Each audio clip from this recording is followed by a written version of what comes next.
Wait, I might have a good one to do. Wait, I might have a good one to do. Hold on. Not a live, but hold on. Not a debate.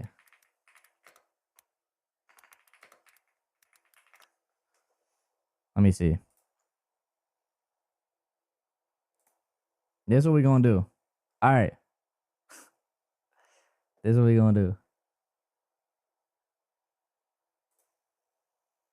10 reasons why I'm not Eastern Orthodox by Redeemed. Hey guys, I'm Redeemed.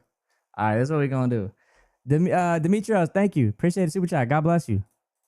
God bless you for super chat. Thank you very much, Demetrios. Or super sticker. Yep, chat, get popcorn. 10 reasons why I'm not Eastern Orthodox. Let's see it. Let's see it. Zoomer, and today we're talking about 10 reasons why I'm not Eastern Orthodox. I've made similar videos like this a few years ago, but as many people let me know, those videos were not very well thought out, because that was before I'd read any of the church fathers. Something tells me this video will also not be very well thought out. Or any distinctively Eastern Orthodox theologians like Vladimir Lossky or Michael Pomazansky, and as a result my reasons were kind of simplistic, so I thought I should revisit this issue after doing the reading. Especially please don't subject me to this. I'm so sorry, bro. We gotta debunk it, man. We got how many views this video got? We gotta debunk this stuff. How many views this video got? 74,000 views. Come on, man, log in. Because I've been making a lot of videos about Roman Catholicism, like 67 Reasons I'm Not Catholic, or all the Catholic contradictions, and many of you guys were requesting similar videos for Orthodoxy. Now, my reasons for not being Orthodox are very different than my reasons for not being Catholic. I don't think there are... No, guys, he's a Protestant. He's a Protestant. Infallible or dogmatic contradictions in Orthodoxy the same way there are in Catholicism, but I still think there are inconsistencies and theological issues, so we'll be talking about that. But first, only a small percentage of people who watch my videos are actually subscribed, so... You're right, let me do a 2x speed up, you're right. We'll do a 2x speed up. Wait, how do you... Oh, playback speed. Or at least do 1.5 times. Like what you see and you want to see more, consider subscribing. It's free and you can always change your mind. If you like the video, make sure to click the like button, and if you didn't like the video, make sure to click the dislike button twice. So now let's get into it. The first reason I'm not convinced by Eastern Orthodoxy is what I would call the filioque conundrum. The filioque is the belief that the Holy Spirit personally proceeds from the Father and the Son, or filioque in Latin, instead of just from the Father. So the West... Okay, let's read this. Is the filioque a heresy? No. The Orthodox Church infallibly teaches that it is. Okay, yes, you're right, it is. Is the filioque heresy? Yes, the largest jurisdiction of the Orthodox Church taught Trinitarian heresy for 500 years. The Orthodox identity is based on being pure communion. Oh my God, this already is terrible, bro. Okay, so his argument is... his first argument as to why the Orthodox Church is wrong is because the largest jurisdiction, Rome, taught heresy for 500 years. Okay, there's multiple things wrong with this. Number one, Rome was not teaching the filioque for 500 years.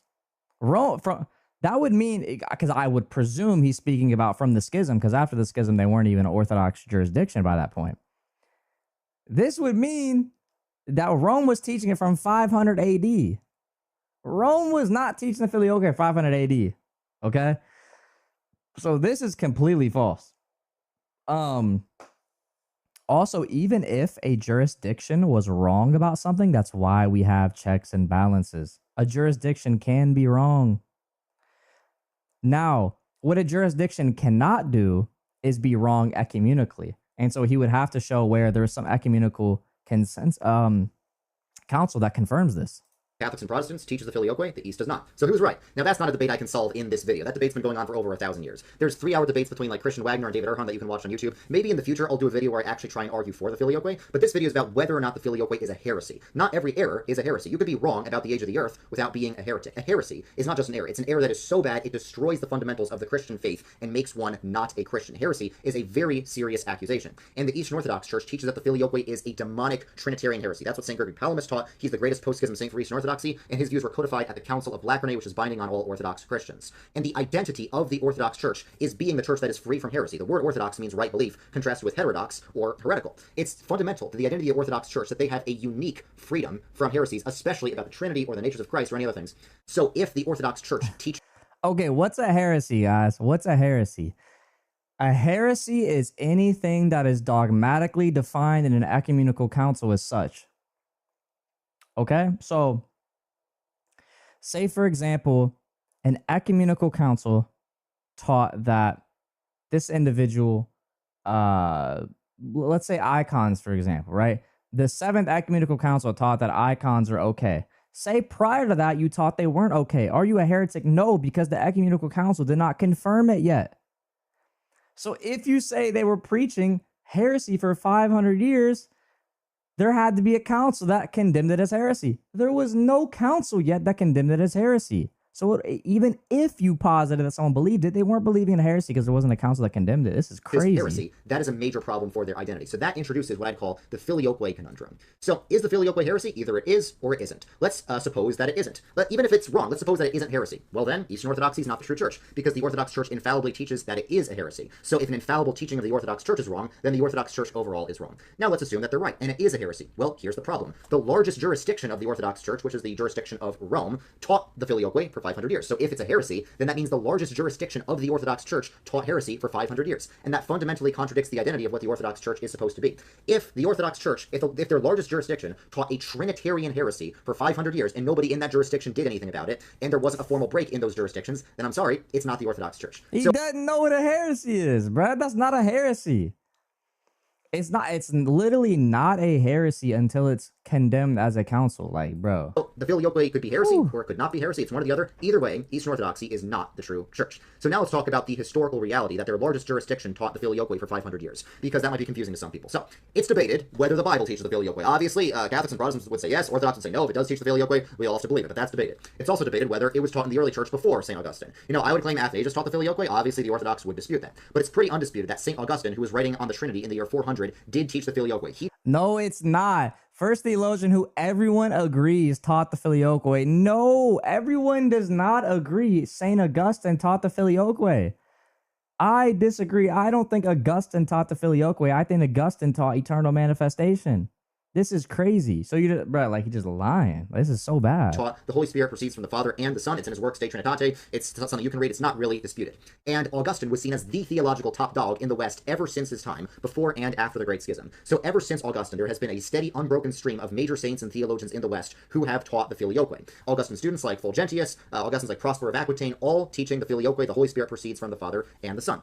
And the Great Schism was in 1054. So the East did not become separate officially from the West until over 600 years after Augustine first started teaching the filioque. The West is the Patriarchate of Rome, which is what the Eastern Orthodox Church claimed evolved into the modern Roman Catholic Church after the Great Schism. But before 1054, the Patriarchate of Rome was, according to Eastern Orthodoxy, part of the Eastern Orthodox Church. So you have over a 600-year interval of when the filioque was being taught in the Orthodox Church, because that was before the Great Schism, before the West became separate from the Orthodox Church. Now they'll claim a major issue is not that you're teaching the filioque, but that you're trying to add it to the creed.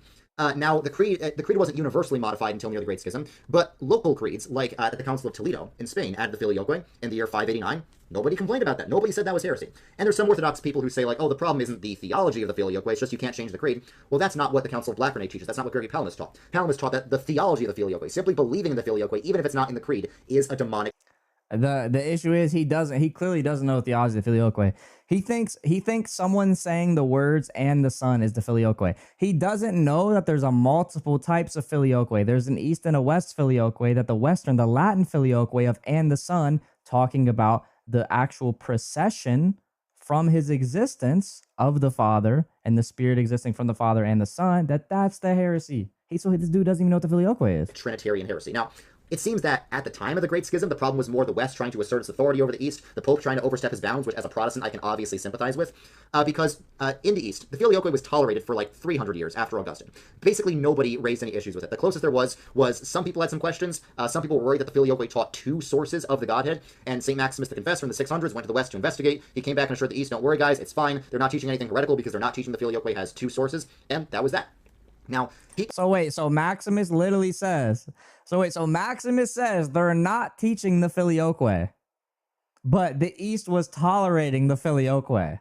How are we tolerating the filioque if Maximus goes over there and says, hey, you know, they're not actually teaching the filioque? Like, what? didn't start calling the filioque a heresy in the East until the West tried to impose the filioque on Eastern churches. The Pope in Rome would send missionaries to the East, to Bulgaria, knocking people's doors saying, "Hello, sir, have you heard about our Lord and Savior, the filioque?" The West was trying to impose the filioque on the East, and in reaction, you had a theologian called Photius. He was a layman, but the emperor appointed him Patriarch of Constantinople, and he started teaching that the filioque is a heresy. But his views were not universal in the East, so even after the Great Schism, the East wasn't really clear about the filioque being a heresy until the Council of Blackburn. Now, some Eastern Orthodox will also say that there's a version of the filioque that's acceptable and a version that's not. But for that argument to really be relevant, they'd have to show a substantial difference between the bad filioque, Thomas Aquinas' version, and the good filioque, Augustine's version. Or if Augustine... It's very simple. The difference is that one is talking about economic procession and eternal manifestation. The other is talking about existence. It's very clear. That's the distinction. It's very clear. Version is not different. If Augustine's version is the bad filioque, then they'd have to show examples of theologians before the Great Schism saying like, "Oh no, you can teach the filioque as long as it's not Augustine's bad filioque." Like Maximus is like, "Oh yeah, the filioque is fine." Bruh, we don't not everyone thinks Augustine taught the bad filioque, bruh. Oh my gosh. As long as you're not teaching like two processions or two origins of the Godhead, but nobody in the West teaches that. Thomas Aquinas doesn't teach that. The Council of Florence does not teach that. There's no Protestant theologians that teach that. So it seems like the East made ad hoc distinctions, like saying, "Oh, you can say the Spirit is from the Son energetically, not hypostatically," but that was just that was kind of a cope. That was just trying to explain why there were so many theologians in the early church who taught the filioque, and trying to explain why the filioque was tolerated for so long. So if it's true that the Orthodox Church, or at least their largest jurisdiction, taught a Trinitarian heresy for 500 years, and that wasn't solved until the Great Schism, then the Orthodox Church, according to their own terms, taught heresy, or at least had people in it. Again, heresy is not until after it's defined as heresy. If I teach something wrong, I'm not a heretic unless I have knowledge that there is a council that condemns it as heresy for much longer than any liberal mainline Protestant denomination like the PCUSA has.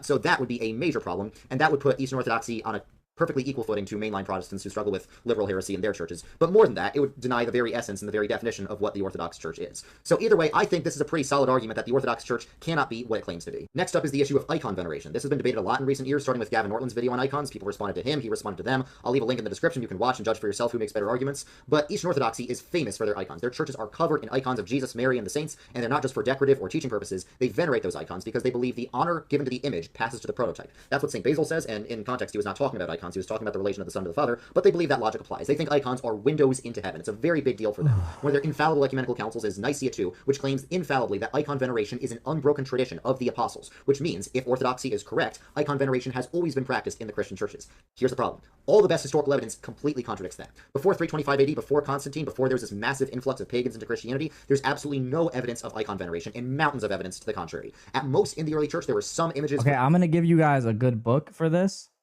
I'm gonna give you guys a good book for this, okay?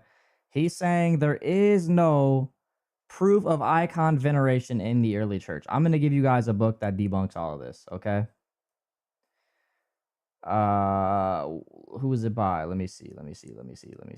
Okay, it's called Early Icons, Christian Image Veneration Before 325 AD. It's by who is it by? Let me see. Michael Garten, that's who it's by. Okay. Early Icons by Michael Garten. Okay. That I'm already saying that this already debunks that book itself. That book itself debunks everything this has to say. Teaching purposes. Often they try to avoid directly depicting Jesus. Instead, they just draw a fish representing Jesus. And sometimes they did depict Jesus. And by the way, even if people disagree that icons were wrong prior to the Council of Nicaea II, it would be irrelevant because, again, something is made to be believed at a council, right? It was just for teaching purposes. Nobody venerated icons, and there are many other examples of many early Christian apologists saying Christians had no images at all because that was a pagan thing. Like pagan apologists, like Celsus, would mock the Christians for not having images. They'd say, "You Christians are so lame. You don't have altars and temples and images in your worship like we do. If your God's real, why don't you have an image of your God?" And the response of the Christians... You don't think that book debunks it, Eli? There's no way you've read it then, bro. That man literally gives so many pieces of evidence about early icon veneration in the church. Wasn't, what the heck? Yes, we do have images, and we venerate these images, the tradition of the apostles. They would say, yeah, the reason we don't have images is X, Y, and Z. This is what Origen says, this is what Tertullian says, many other early Christian apologists. Now, the Orthodox are going to say, you can't use Origen, he was a heretic. Now, yes, many of Origen's beliefs ended up being condemned as heresies hundreds of years later, but he was very respected during his time. And some of the greatest defenders of Orthodoxy, like Athanasius, had great respect for Origen. But let's pretend he was a heretic. Let's pretend he was more heretical than Arius, Nestorius, Servetus, and, Let's pretend he was a heretic. Well, seeing as he was condemned by the council, he was. oh, your Unitarian Universalist pastor down the street combined. Let's say he was the most radical person ever. He's not a liar. Nobody has ever accused him of being a liar. So we don't have to agree with his theology. We don't have to agree with his theology and rejecting of icons. We don't even have to agree with his rejection of images. But he is a reliable historical witness as to what the church was doing during his time. You could completely disagree with Origen. You could believe in icon veneration, but you could admit that the early church did not venerate icons. You could admit that icon veneration is a development. Because if icon veneration was practiced in the churches during Origen's time, it would make absolutely no sense for him, as well as a bunch of other early Christian apologists, to agree with the charge, to not deny the charge that Christians do not have images in their worship. There's the Synod of Elvira in the early 300s, which bans all images in worship. It's very clear. The overwhelming testimony is that Christians did not have images in the early church. And the historical evidence is so strong that the Roman Catholic Church, which does venerate icons, which does adhere to Nicaea II, is forced to admit this. They admit that icon veneration is a development. John Henry Newman, who's a doctor of the Roman Catholic. Bro, even if there weren't early icons in the early church, what does that have to do with anything? Bro, even if icons were not in the early church, that has nothing to do with anything. You can accept something that didn't always exist. We're not saying we now have some different belief about God. We have this belief now that God is now, oh, actually, there's a fourth person in the Trinity. But it's saying this, we can make images now. Y'all want me to debate Nick on icons? Church. His theory of development doctrine says, yeah, the early church did venerate icons. Over time, we realized why the incarnation lets us venerate icons. Now we venerate icons, but it's fine that they didn't. We admit they didn't. And most Catholic apologists today, like Trent Warren, will admit the early church didn't venerate icons and were highly iconoclast. But here's the problem. Eastern Orthodox don't believe in development of doctrine in the Roman Catholic John Henry Newman sense. They hold to a strict literal interpretation of Nicaea II, which claims icon veneration is an unbroken tradition of the apostles. But the historical evidence is really strongly against that. Basically, all the scholarship admits the early church did not venerate icons. Roman Catholic scholars, Protestant scholars, even some Eastern Orthodox scholars admit that because the I just gave y'all a scholar that did, by the way, is Michael Garten. Evidence is just so overwhelming. The only people who really claim that the early church venerated icons in the Nicaea II sense are Eastern Orthodox online propagandists. There's a massive gap, as Gavin Ortland points out, between the scholarship and what people say in the online apologetic circles. Gavin Ortland is his source. That makes sense. That makes sense. There's a brief timeline. In the beginning, there was no icon veneration. After Constantine, after Nicaea, which was good, by the way. I'm not one of those people who are like, Constantine ruined Christianity. But there was a massive influx of pagans, so we should not be surprised that some of their pagan practices were synthesized with Christianity. So there was a rise in icon veneration, but there was also a lot of backlash. And that backlash came to a head in 754 with the Council of Hieria, which banned all images of God whatsoever. And images of God were replaced with crosses and Bibles. But then just 30 years later, the Second Council of Nicaea... All right, we're going to go to the next point. They claimed that different compatible. Right. This is the biggest reason why I've never considered being Eastern Orthodox. Because they claim to be the one true church. They claim that everything in the West, after the Great Schism, has not really been real Christianity. You know, sometimes they'll say, oh, brother, we know where the church is, not where the church isn't. If you read the Orthodox rudder, they very clearly know where the church isn't. And even if there can be some grace in other communions, it's not real Christianity in the West. Everything after the Great Schism, meaning Catholicism and Protestantism, is not real Christianity according to Eastern Orthodoxy. Here's the problem. A major reason why I am Christian, a major reason why many people are Christian, is seeing the impacts that Christianity has in the world. Seeing how Christianity improves lives, improves societies, and transforms society for the better, spreads God's kingdom on earth. The vast majority of the great things Christianity has done for the world has been in Western Christianity. You know, wow, guys, I've seen the great things Mormonism does for the world. They've helped so many people. God must be in those churches. He must be in the Mormon churches. If you limit Christianity to the East, if you limit Christianity to the first millennium and everything that's happened in the Eastern Orthodox Church since the I hope he doesn't limit Christianity to Trinitarian belief. Because listen, man, Unitarians have done great things for the world. Schism, Eastern Orthodoxy hasn't really done that much for the world compared to other religions like Islam, Buddhism, Hinduism, whatever. They've made some achievements, yes, but so have those other religions. The exceptional religious community is Western Christianity. It was Western Christianity that did the scientific revolution. It was Western Christianity, Catholicism, and Protestantism that invented classical music. And later there were Orthodox classical composers like Tchaikovsky. Classical? Yo, I'm not Orthodox because the West has done so much, man. They gave us classical music, so God must be in the... This cannot be real, bro. Nah, he's rage baiting, bro. This can't be real. The West gave us classical music. They gotta be the true church, man. What are we talking about, bro? There's no way, bro. But they were largely just borrowing that style that developed in the West. They were borrowing the French style. You know, there's many great Protestant classical composers like Bach and Handel, many great Catholic ones like Haydn. Literally mentioned composers, Catholic and Protestant composers. There's no way. And Mozart, debatably Beethoven, even though he was very secular. The Eastern Orthodox countries, cultures, did not develop classical music. They adopted it, they didn't develop it. Likewise with the scientific revolution. There were many great Eastern Orthodox scientists, but the scientific revolution was largely from and funded by Catholic and Protestant churches. It was also Catholicism and Protestantism that built some of the most successful societies. So there's so many things in the modern world that are the direct... Buddy, Muslims meant successful societies. Successful in terms of monetary value, by the way, not in terms of morals. Does that mean that Muslims might have the true church? Like what? Consequence of Western Christianity. I feel like a lot of young people attracted to Eastern Orthodoxy take for granted all the many, many things that Western Christianity gave them. Do you like not dying of common illnesses? Think Antoine von Leeuwenhoek, the Dutch Calvinist who invented microbiology. Do you like everything that's the result of chemistry? Think Robert Boyle, the Anglican. Do you like calculus? Many of you probably hate calculus. Think Leibniz, the Lutheran. And yes, it was Leibniz that invented. Wow. Guys, Lutherans invented calculus. They must be the true church. So I guess since atheists invented some good things too, so they must also be, you know, we can't reject atheism as the true church. Hey, Satanists might have created some stuff too, man. Not Newton, it was Leibniz. Yeah, they invented it side by side. I'm not gonna lie, this is like literally worse than I thought. This is embarrassing. Better. So many great things in the world came from Western Christianity. It's one thing to be in a religious community distinct from that. It's another thing altogether to claim that none of that was real Christianity. So the problem isn't so much the Orthodox Church claiming to be the one true church. The problem is excluding the vast majority of Christendom that has made God's kingdom manifest in history. Christianity is a historical reality. It was Western Christianity that spread Christianity to the ends of the earth. It was Western Christianity that spread Christianity to the Americas, Asia, Africa, and yeah, now there's some Orthodox conversions, but it's not nearly on the scale that Western Christianity spread the gospel. So it'd be very problematic, for example, if, let's say, the Arian heresy didn't die out, but all the greatest, Christian artists, musicians, and scientists ended up being Arians. That'd be very problematic for our faith. Or let's say all the greatest Christian composers and scientists and societies were Mormon. That'd be very problematic. So it's always been very hard for me to believe that all the most striking manifestations of God's kingdom on earth have not really been real Christianity. The fourth reason is similar, and people hate when I bring this up, but I stand by it, is that Protestantism creates successful cultures more than anyone else. Protestantism more... There's no way these are really his arguments. There's no way these are really his arguments. This Protestant culture, because Protestantism improves society. That is why I am not. Wow, that's why I'm not Orthodox. Abraham said, Nick, formally debate me on whether St. Augustine taught the Filioque. I'll debate you about the entire church teaching the Filioque, bro. I'll give you everyone. We can debate whether the church taught it in the first 1,000 years. We can just make the title, is the Filioque taught and logical in the church? We can make it that. Let me know. Catholicism, and Catholicism more than Eastern Orthodoxy, because there is that shared Western heritage.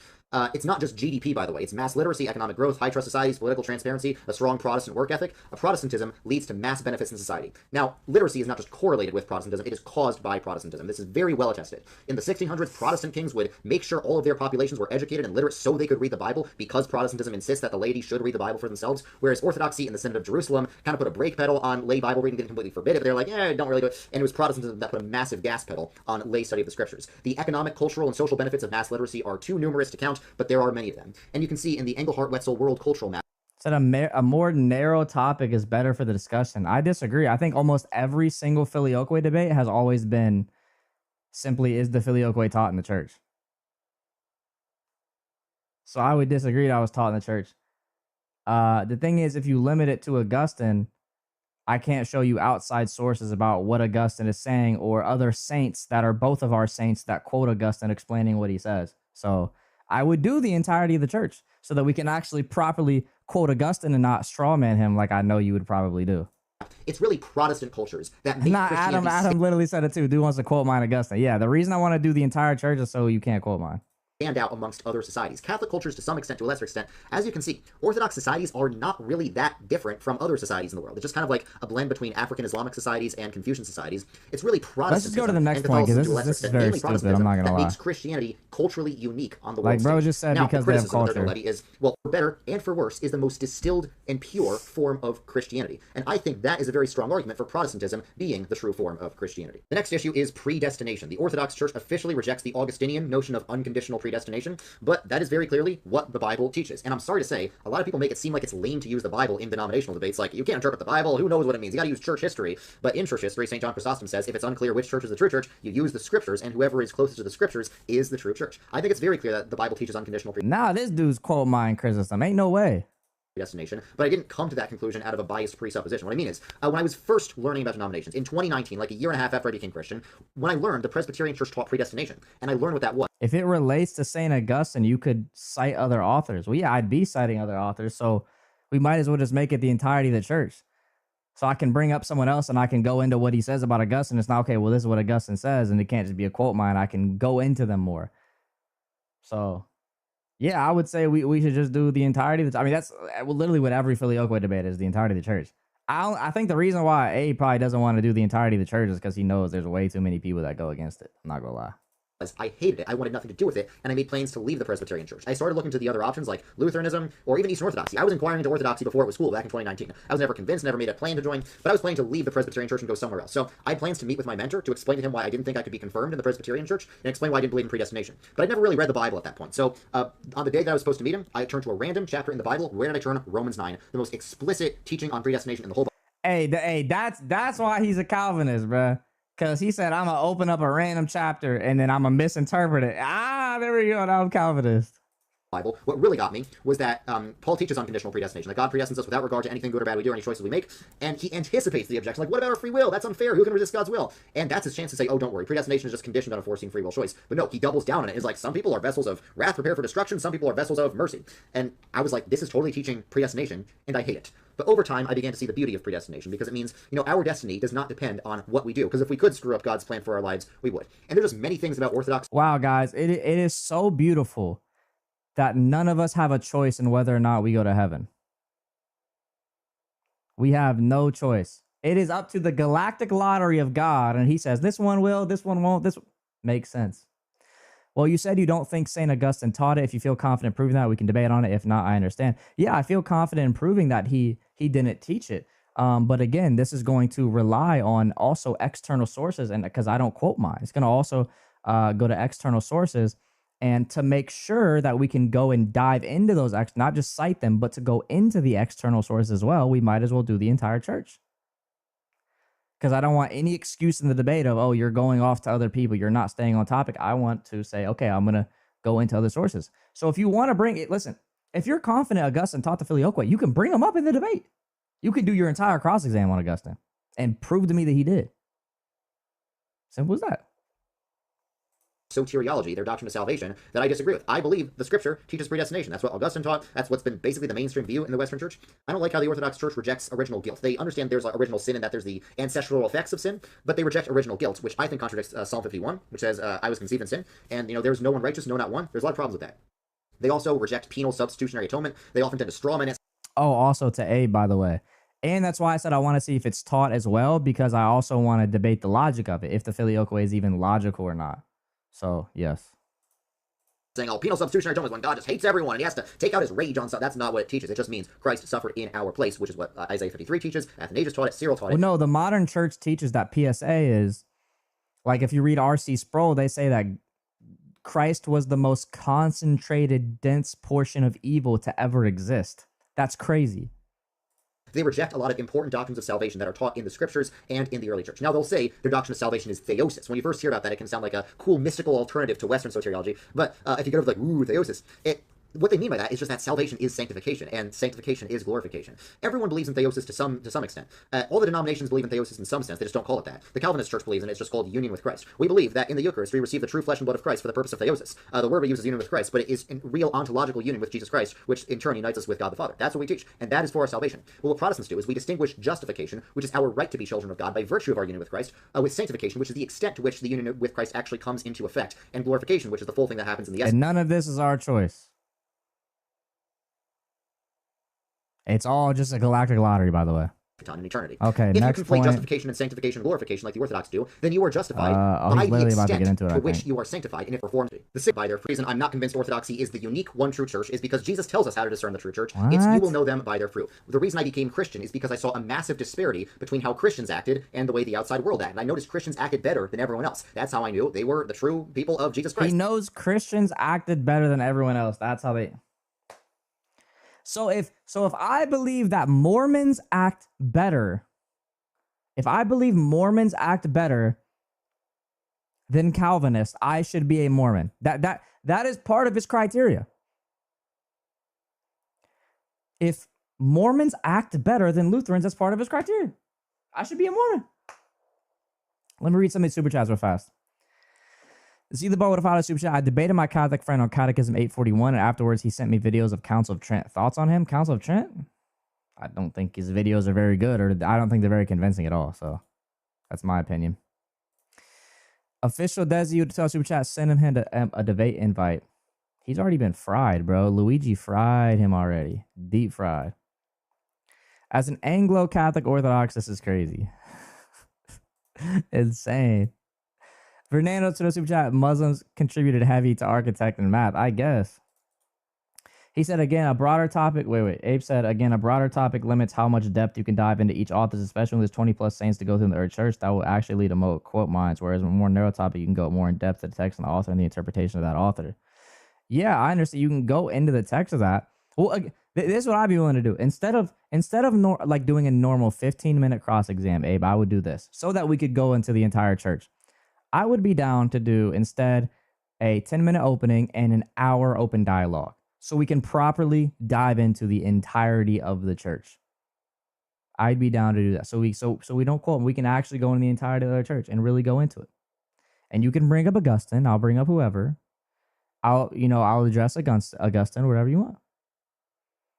That way we're not quote mining a single person. I think that if we're only going by one person and we can't dive into the sources that speak about him, we're not doing him justice. That's literally like saying, can we debate just about Romans? Let's not debate about the New Testament, or we can't dive into what the church fathers homilies on it, right?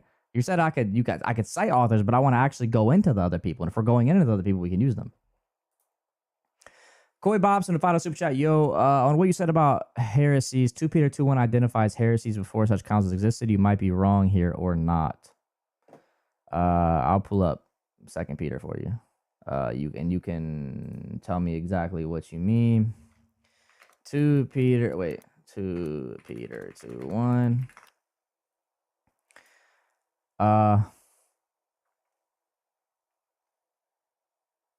Nick, we can debate. You just can't quote things that refute me. I'm dead. But there are also false prophets among the people, even as there will be false teachers among you who will secretly bring in destructive heresies, even denying the Lord. Well, yeah, we're not saying that people won't bring in heresies, but I'm saying that they can't be considered a heresy until they were confirmed as a heresy, right? So it's not saying people won't bring it. Like, if someone taught, right, that let's say prior to the Orthodox Church, someone taught that the Pope is infallible. He could not be wrong, right? And we consider that a heresy. Well, at the time, they wouldn't be considered a heretic. While they would have been bringing in heresy, the heresy hadn't been declared a heresy yet, so they're not a heretic. That's the distinction. Silly Baloney found a super chat. I think Zoomer is very anti-Catholic and Orthodox. I don't care about the opinions of Calvinists, though. I am Catholic, and I love your content, Nick. Great. I love to hear that. Amen. Love to hear that. And I totally agree. He's very, very anti those things, and it's very, very unfortunate.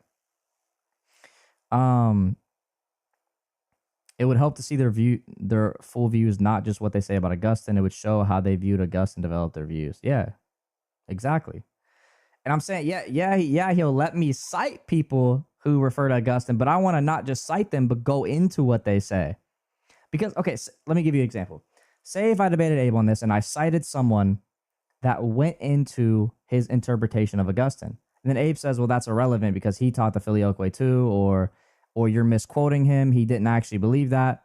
Well, then we can't even go debate about him anymore because he said that we're just debating about Augustine. But if he says that and we're debating about the whole church, I can press him on that. That's the difference. There was no council at the time to call anything a heresy in the first place, what I'm saying. Well, there was, though. The first council was in the 4th century, 300 years after. Well, actually, the first council was in the book of Acts, right? So we had councils since the 1st century, but then the ecumenical ones will start until the 4th. The Council of Trent was not ecumenical.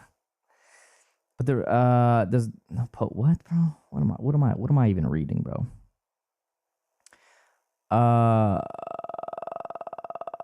The whole Filioque debate can be solved by acknowledging church fathers' consensus on papal authority. They don't support it. This is true. They don't support him speaking ex cathedra. I mean, they literally say, like, the church fathers literally say that, like, Rome's decisions can be overturned by the universal church. Official Y Desi Utila Super Chat, his stupidity will attract the Muslim recruiters. If you're talking about Redeemed Zoomer, that's true. Can you take communion outside the church? No, you can't, because if you read in Corinthians, I believe it is, it says that you can actually drink judgment upon yourself if you take it wrongly. So you need to be taking it in a right manner, and the church knows how to give that to you in a correct manner. It says the church is the ground and pillar of truth, so the church has authority, not Saint Augustine alone. Did he say that he leaves his opinions to the church? Well, yeah, of course, Augustine, no saint alone has authority by themselves apart from the church. But I mean, I still believe they all taught pretty much the same thing. Yeah, subscribe to the Patreon, man. We need one more Patreon subscriber to this live, man. Subscribe to the Patreon, chat. We need one more new Patreon subscriber this live. The link is right there. Come subscribe to the Patreon. We need one more. We need one more Patreon subscriber, man. We need one more. I wonder what else he said in this, by the way. What else did he even... Let me see if there's even anything else good. Not orthodox enough. Oh my gosh, this is... Schism dilemma. Dear God. We need a gift Patreon button. That'd be cool. Wait. Warped view of holiness? Bro, warped view of holiness? Said, bro, it's a lot easier to go into what other people say in depth about one saint and with 20 saints. I prefer structured speaking times. Well, I do. Listen, I'd even do 30-minute cross exams each if we could do more saints. Because, bro, the thing is, like, if we're just doing one saint, bro, then, like, because I think part of the reason that I believe that Augustine did not teach the Filioque is also because of the other saints that attested to what he taught, the saints that we both agree in. I have sources on other saints, but not just their citations, but when you actually go into them, what they talk about.